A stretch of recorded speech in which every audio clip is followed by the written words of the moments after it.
Why, hello, guys, gals, and all of my cavemen. I'm Sean. Welcome to another episode of the Modern Caveman. We're all about gear reviews, training in different situations, and everything to do with the strenuous lifestyle. All right, since we're in November, we're on a theme. We did that awesome 1895 SBL video, had a blast shooting that. Now to kind of really get into the bread and butter of my go-to battle rifle, and it ain't this, and that's mainly because I'm not in the military and I'm not a police officer. So where do I do battle?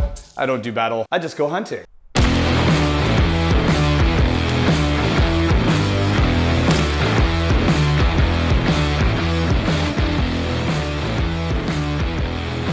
Hunting has been part of my lifestyle. I originally got my hunting license here in Canada when I was 10 years old, and I've been hunting pretty much ever since, on and off. There was a bit of a hiatus. I have a couple of good buddies of mine, Sven, if you're watching, that kind of reintroduced me to it, and it's really been part of my lifestyle. Hunting in and of itself, I'm kind of going off on a tangent, but hunting in and of itself, I believe, is one of the most, the best way to do this without pissing off everybody.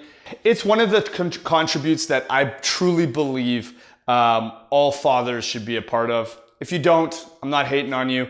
I just feel that to be able to feed your family, to be able to go out there and be part of the wild. A lot of people have the misconception that we go out there to shoot animals and it's just about the killing. For me, it's about the adventure. It's obviously about putting clean organic meat on the table, and it's experiencing something that I think in our genetics is just built into us. I mean, we are hunter-gatherers. These days, I would say 99% of people are gatherers and they've lost that hunter in them. If you're against hunting, I'm against noodles. Whatever, you can be against whatever you want to do. My personal belief is that even if you have the option to be part of PETA or something like that, or be an anti-hunter, you have that option, like I've heard before, because your ancestors were amazing hunters. At the end of the day, if your ancestors weren't amazing hunters, your genetic line probably wouldn't be around today. So anyways, enough of that tangent. Today I'm gonna talk about my primary hunting rifle, the Tikka T3 Lite in stainless steel. Just a disclaimer as usual, I personally own this gun. This is the gun I've shot most of my animals with. I've been on massive adventures with, sheep hunting, goat hunting, moose, you name it. I've been after it in North America, pretty much in British Columbia, with this bad boy, and it's managed to do the job with everything. It is in my favorite hunting caliber, 300 Win Mag. I'm gonna kind of go over that, just the ammunition to throw out there. All right, the Barnes Vortex ammunition. I originally got put onto this by a couple hunting guide friends of mine, and the reason why they put me onto it is because 300, it's kind of tough to find any ammunition unless you're hand loading these days, and honestly I just don't have the time to do it. If you do it, great on you, but you have a hard time finding anything with a larger grain size than 180. There used to be a lot of 200 and 220, and I believe they were called bear claws if I remember correctly.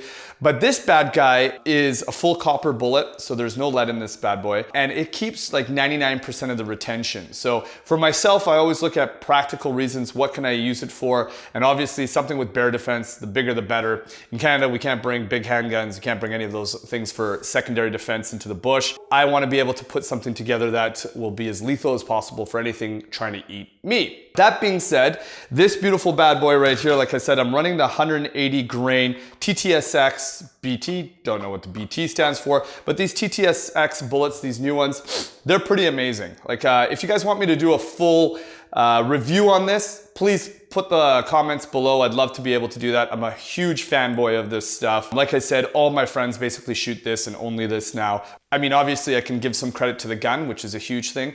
I'm shooting half MOA out of a stock rifle, and that's with these bullets right here. So if you have any questions, if you want me to do a review, please comment below. Back to the main reason that we're here today. This bad boy. So the Tikka T3 Lite, they no longer make this exact version. I've seen the Tikka T3X Lite stainless steel, and it is pretty much identical. Couple of things, I'm a bigger guy.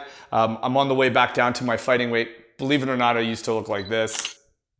Now I'm on my way back. I'm trying to live this strenuous lifestyle. Part of it is, I went on a tangent there, but the main reason I was saying that is because I'm usually pretty good with any kind of recoil.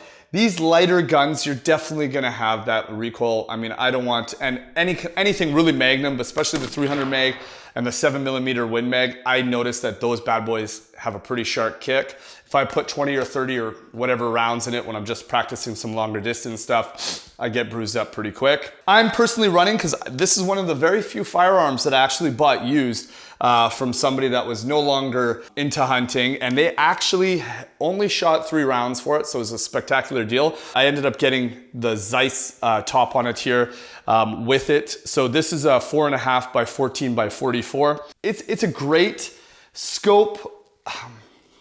Is there better? Yeah. Is it better for the money? Yeah, definitely. The optics are super clear. I'm not a huge fan of how their reticle system is. Precisely. Probably my next upgrade on this bad boy is going to be a different scope, so I'll definitely keep you guys tuned to that. All right. So what are some of the other features? Why this particular firearm? So a couple things that I just can't get over. Myself, I am always a big fan of anything that I can put a magazine into. The main reason being is if, once again, I'm in my truck or I'm on my way out and all of a sudden a once in a lifetime deer comes in, or I'm quadding out to a certain spot and I want to be able to access my firearm quickly. So laws here regulate that you can't drive or be in a vehicle with a loaded weapon. That might be different to yours, but for me, having the option to be able to just pop that in, throw back the bolt, and you're ready to rock. The other thing is the durability. Like I mentioned before, this uses, I believe they call it true body fiberglass. It is a free floating barrel as well.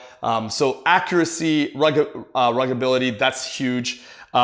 And the accuracy, I'm gonna kind of go on that. You can buy, I do actually have a magazine that they say it's 5 rounds. I have a hard time putting anything more than 4 on it. This is the stock one that came with it. Very simple to use. The bolt is a 70-degree bolt throw on it. Very smooth, very easy to use. Once again, compared to my Browning X-Bolt that I originally started hunting with, that's a great gun as well, but that just takes a little bit of effort. Here, especially with reload, it's incredibly fast, incredibly smooth, direct back and forth. The other thing that I really like about this is where the safety is. Positioning, ergonomics, these are things that are incredibly important to me. And the reason for that is, like, I'll give you an example. That ram I shot earlier this year at the distance, if I said I didn't have buck fever, I'd be an absolute liar. Everybody does when they see a full coil ram. I'm looking down my sights. I'm actually in a prone position.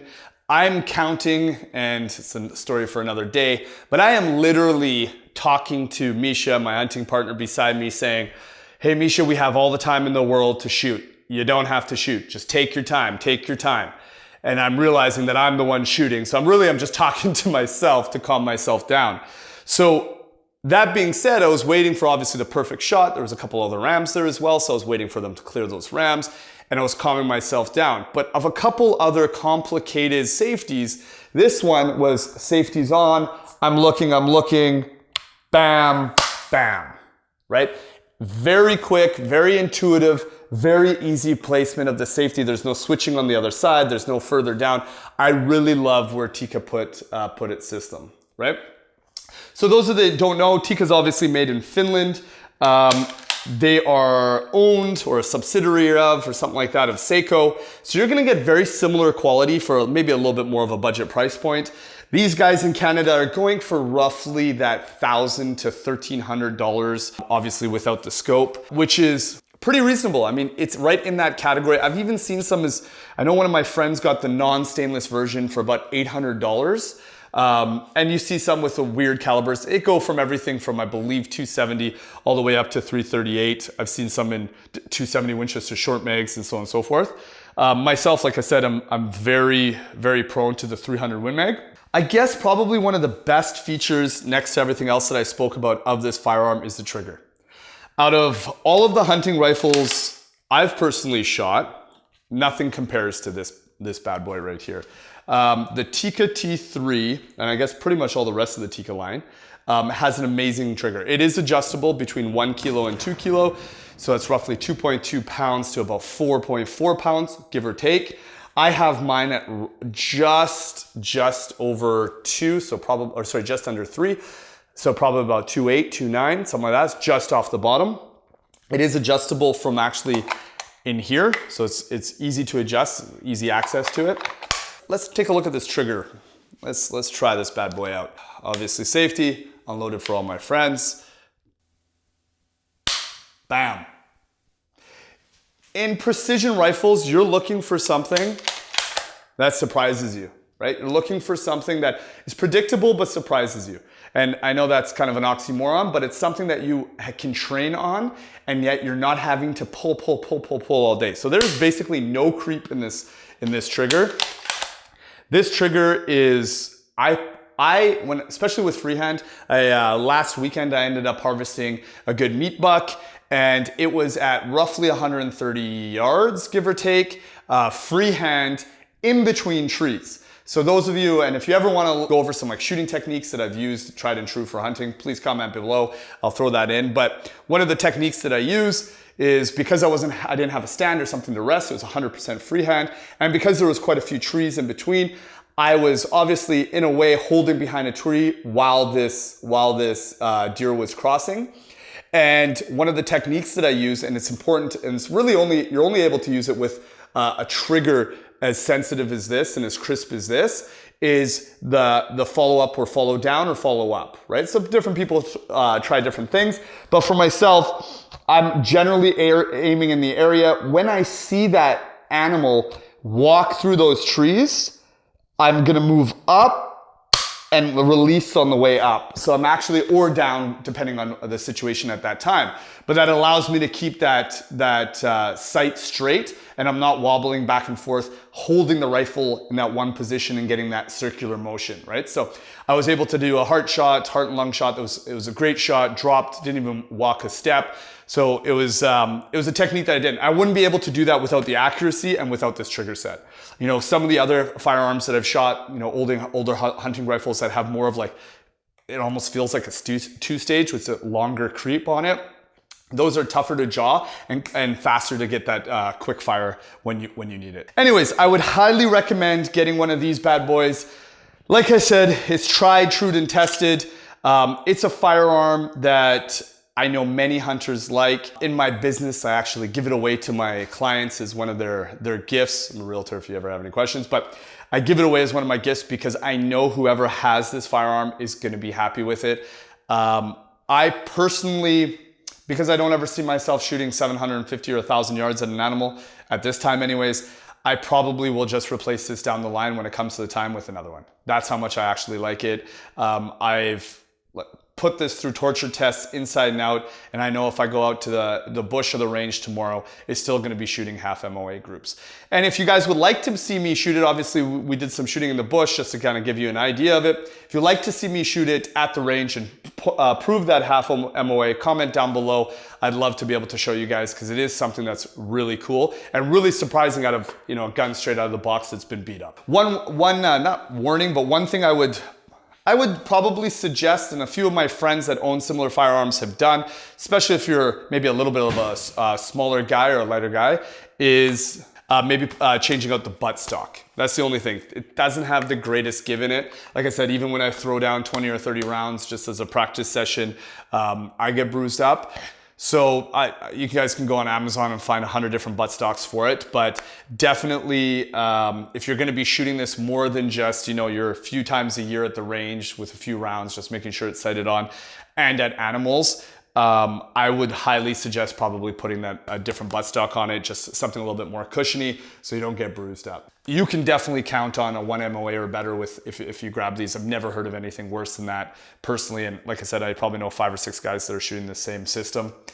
But anyways, back onto the important reason, and the reason why you signed up, or the reason, sorry, you watched this show, is because you really want to subscribe, hit that button, click on the notification, do all the stuff YouTube needs so you can actually see these videos. And remember, stay cool, look cool when you're shooting, eat some real wild animals, and let's all be caveman. I mean, who doesn't want one of these? Peace.